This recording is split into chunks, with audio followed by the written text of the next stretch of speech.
Are you ready for your next game session? Oh, I didn't mean to call you out. I know that some of you feel anxious before game night, and I'm actually here to help with a list. Don't you love lists? Well, this one contains everything you need to prepare before your next D&D session. You can use this list as a guideline next time you prep, or get a boost of confidence knowing you have all the prep you need to run a great session.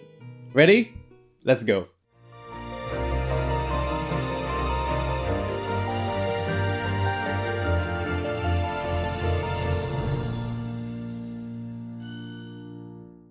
What's up, Bottlethumps? My name is Avial and I help game masters run exceptional games with confidence, and today we're doing it with session prep. This video is sponsored by the Deck of Many Quests Kickstarter, more on them later in the video. Before we start, it's important to mention that A, these are guidelines, some of these may not be relevant to your game, so take whatever helps and discard the rest. And B, this isn't a list for adventure or campaign design. It assumes you already have a story in mind, that you are somewhat familiar with the world. If that's not the case, you should prep those before you prepare for your session. You'll find some videos that can help you up here or down in the description. The first thing you should do when preparing your session is review the stars of the show, the player characters. Are there any follow-ups that you want to address from a previous session? What are the characters currently after? Is there an element from their backstory that you can weave into the upcoming session? It's important we have the characters in mind before we move on to the next steps, because ultimately we want to create opportunities for them to shine. The next step is reviewing the active factions in the current story. Who are they? What are they after? What is their relationship with the player characters? What will they try to do in the upcoming session? Using factions in session prep help us maintain the feeling of a living world. A world that doesn't freeze until the player characters act. When we make our factions proactive, we push the characters to take action as well. With all that done, we move to plan the opening scene of our game. Unlike the rest of the scenes in your sessions, you'll have full control over how the session begins, so you should use that to your advantage. As Mike Shea wrote in his book Return of the Lazy Dungeon Master, how a game starts is likely the most important piece of preparation we can do. Setting the stage for the session determines a great deal about how the rest of the game will go. When you define where a game starts, you figure out what's going on, what the initial focus of the session is, and how you can get close to the action. Our next step is outlining the potential scenes of our session. We do that by thinking about what the characters are interested in and what they are likely to do. You should write a very brief summary of each scene, like 2 sentences long.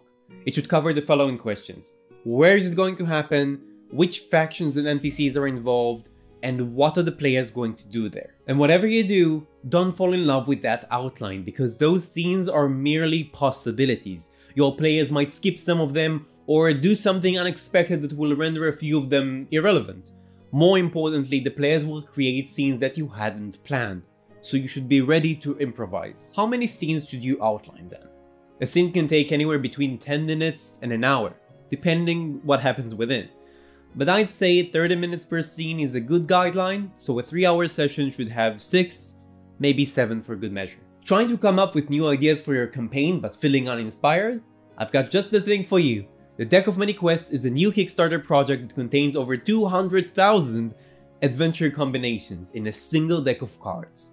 Here's how it works. You draw a quest card and then fill its details with the included creature and item cards. So here an apprentice wizard that accidentally turned a group of dryads into sentient bagpipes. That's just marvelous. Very, very loud. Check the link in the description for more information on the Kickstarter. Now back to the video. Our next step in session prep is developing locations. We should come up with a few locations that our characters are likely to visit. Usually these will be derived from the scenes we've outlined earlier. To describe a location to your players, you should think about 3 or 4 bullets that make them interesting. Let's take an abandoned cemetery as an example. That's a great location for many games, and we don't need much to imagine it. Which elements can we use to make it unique and add some extra flair to our descriptions? Perhaps the tombstones are made of a jet black stone, or maybe the statues are all decapitated. To further immerse the players, try to think of senses other than sight. Maybe a ghost hunts the place and the characters can hear these sourceless whispers in an ancient forgotten language. After we have our locations, we should think of important NPCs our characters are likely to meet. NPCs don't have to be tied to a location, but locations can inspire them. Another thing that can help is the prep we did earlier with the active factions. Because we know what the factions want to achieve, we can bring NPCs which belong to those factions and have the same goals in mind. Notice that I said important NPCs, and that's intentional because you don't want to prepare every city god the players might encounter. We want to keep prep to a minimum, so prep only the characters that are important to the story. The most important thing to prepare is their name, their archetype, and their motivation. That should take 2 lines at most. Tara is a stern city watch commander that wants to bring down the Thieves Guild. This is the minimum we'd need to hold a conversation. To make them special, you can write down another sentence that describes what is unique about their appearance, like we did with the locations.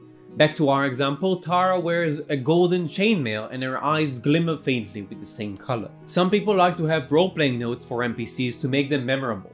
We can use a specific accent for them, adjust our cadence, adopt a quirk, or change our body language to fit the persona we want to portray. Of course, you can skip this part or, improvise something on the spot, but if you do write something, try to keep it short so it's still useful to you during the session. For Tara, you might write something like confident, straight back, Spanish accent, severe expression, and 0 tolerance for bullshit.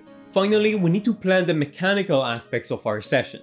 This could mean encounters like monsters, puzzles, and deadly traps, or rewards such as magic items, potions, or other items of note. Anything that requires fiddling with the game system should be prepared in advance to save precious time and stress during the session. Make sure you have easy access to the resources you need so you can pull them out at the right moment and keep the session flowing. Oh, I almost forgot the most important bit of prep. Relax. Take a deep breath. Your players are going to have a blast, and so will you. So take the DM sit with pride. Thanks for tuning in, everyone. If you want to help the channel grow, like, comment, and subscribe. Every bit of interaction counts, so share this with another DM if you found this helpful. Huge thanks to all my patrons. You are amazing, and your support helps me make even better videos. Until next time, friends, remember that you are awesome, keep being awesome, and I'll see you beyond the screen.